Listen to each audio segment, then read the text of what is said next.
स्वागत है आपका कैपिटल टीवी बिहार के खास शो चुनावी चौसर में और मैं हूं आपके साथ आत्मजा। देखिए, लोकसभा चुनाव के ठीक पहले बिहार में परिवारवाद की राजनीति जो है वह शुरू हो गई है। भाजपा के तरफ से रोहिणी आचार्य को छपरा से टिकट देने पर परिवारवाद की बात कही जा रही है, तो वहीं अब तेजस्वी यादव जो है वह चिराग पासवान के जीजा यानी कि अरुण भारती को टिकट देने पर अब परिवारवाद की बात कर रहे हैं।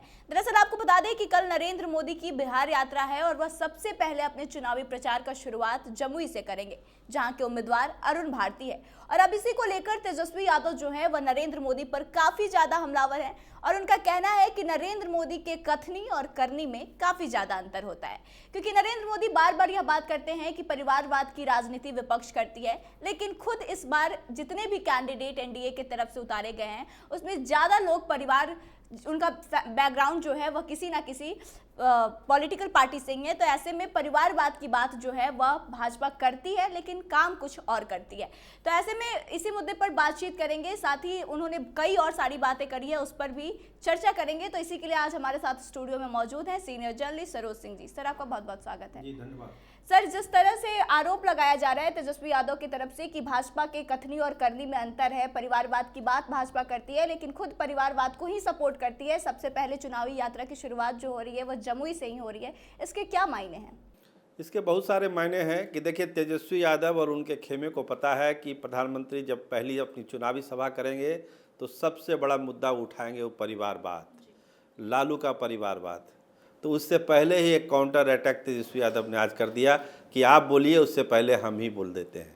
देखिए, बहुत सारे लिस्ट, आपने अरुण भारती की चर्चा की आत्मजा जी, एक लंबी फहरिस्त है जिस पर तेजस्वी यादव और कांग्रेस और माले अटैक करने वाली है। देखिए, हमारे पास भी एक लिस्ट है जिसमें जो आरजेडी के लोग हैं वो कह रहे हैं कि सासाराम से आपने जिसको टिकट दिया सीवेश राम मुन्नी लाल जी के बेटे हैं, चिराग पासवान हाजीपुर में रामविलास जी के बेटे हैं, जमुई का आपने जिक्र कर ही दिया अरुण भारती जी का। इसके अलावा देखिए, लवली आनंद मोहन की पत्नी है। इसके अलावा जो गोपाल बैद्यनाथ महतो के जो पुत्र हैं सुनील कुमार वाल्मीकि नगर से, उनको आपने टिकट दिया है। संजय जायसवाल भी परिवार से आते हैं, उनके पिताजी भी सांसद थे। इसके अलावा अशोक यादव हुक्मदेव यादव के बेटे हैं। बीना देवी जो हैं वो दिनेश सिंह की पत्नी है। इसके अलावा सुशील सिंह जो औरंगाबाद से हैं वो भी परिवारवाद की विरासत को आगे बढ़ा रहे हैं। विवेक ठाकुर सीपी ठाकुर के बेटे हैं। तो कहने का लब्बो लुबाब यही है कि परिवारवाद के आरोप आप मत लगाइए, आपके ऊपर पहले ही दाग है, इसलिए इसको न्यूट्रल कीजिए। चुनाव में परिवारवाद नहीं चलेगा। अगर आप रोहिणी आचार्य की बात करेंगे, मीसा भारती की बात करेंगे तो हम एक लंबी फहरिस्त गिना देंगे। इसलिए काउंटर अटैक तेजस्वी यादव ने आज कर दिया।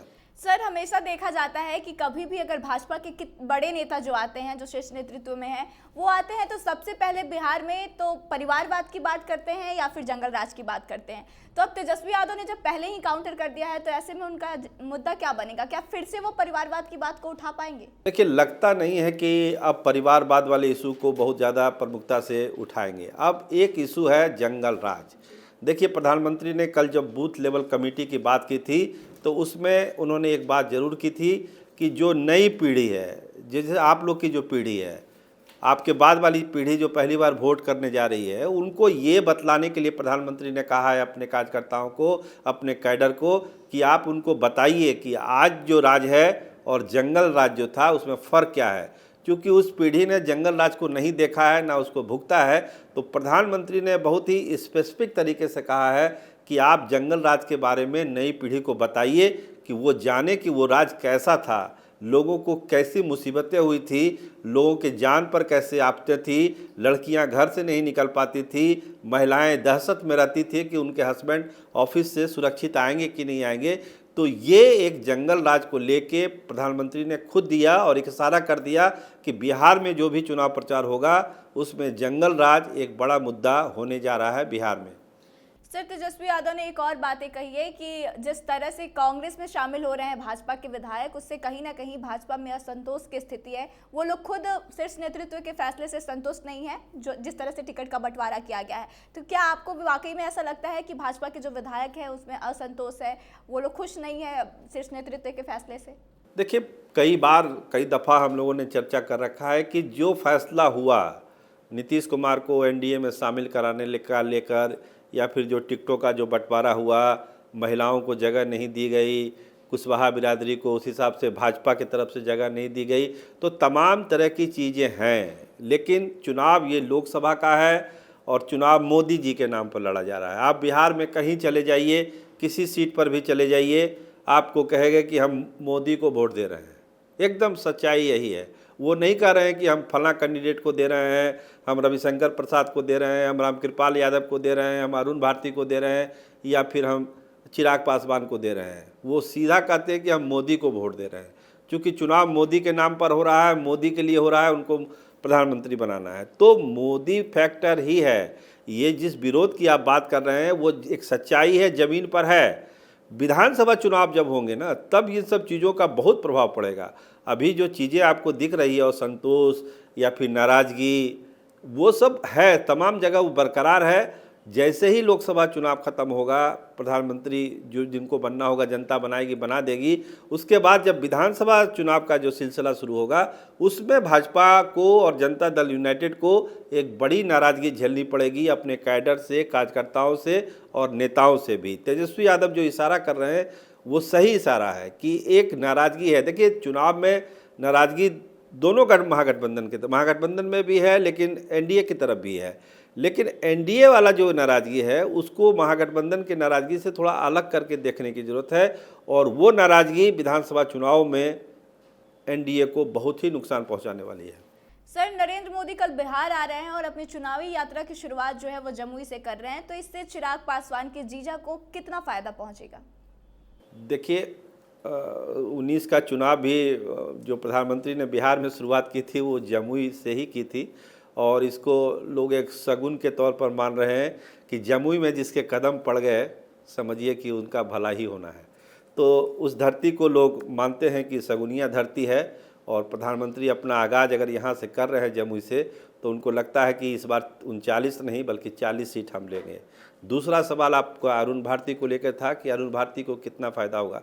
देखिए, हमने कहा आपके डिस्कशन में कि चुनाव प्रधानमंत्री के चेहरे पर हो रहा है, मोदी के नाम पर हो रहा है, इसलिए कैंडिडेट कुछ बहुत ज़्यादा मायने नहीं रखता है। सर, लेकिन अरुण भारती को लेकर जब उनको वहां से टिकट दिया गया तो जमुई के लोगों में ही काफ़ी ज़्यादा विरोध है, तो क्या प्रधानमंत्री के आने के बाद से उनका परसेप्शन बदलेगा?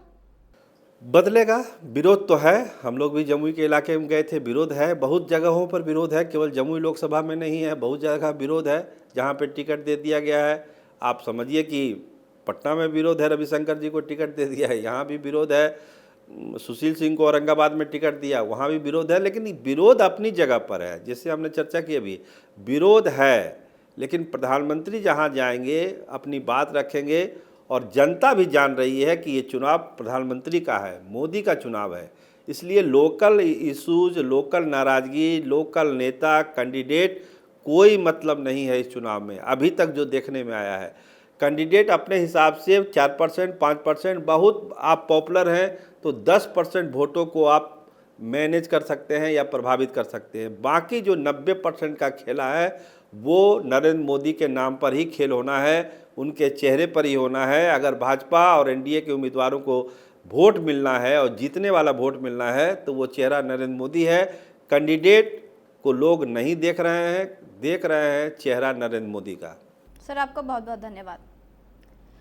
तो देखिए, अक्सर ऐसा देखा जाता है कि भाजपा की तरफ से जब भी बिहार में अगर किसी भी तरह का कोई चुनावी प्रचार होता है तो सबसे ज्यादा राजद पर ही भाजपा वाले हमलावर होते हैं, और उनके तरफ से दो मुद्दा खास करके उठाया जाता है, एक तो परिवारवाद का और दूसरा भ्रष्टाचार का। लेकिन इस बार तेजस्वी यादव ने एक अलग ही खेल कर दिया है। चुनावी प्रचार से ठीक पहले उन्होंने खुद भाजपा पर परिवारवाद का आरोप लगा दिया है, और यहाँ तक कि उन्होंने नरेंद्र मोदी के कथनी और करनी पर भी सवाल खड़े कर दिए हैं। ऐसे में अब कहीं ना कहीं उम्मीद जताई जा रही है कि भाजपा का जो चुनावी मुद्दा बनेगा अब परिवारवाद से शिफ्ट होकर केवल भ्रष्टाचार पर ही वो लोग अटैक करेंगे। तो ऐसे में आपको क्या लगता है कि तेजस्वी यादव की बातों में कितनी सच्चाई है और कहां तक इसका असर देखने को मिलेगा? आप कमेंट करके जरूर बताएं। वीडियो अच्छी लगी हो तो शेयर करें। आज के इस खास शो में बस इतना ही। आगे की तमाम खबरों के लिए बने रहे हमारे साथ, देखते रहे कैपिटल टीवी बिहार। धन्यवाद।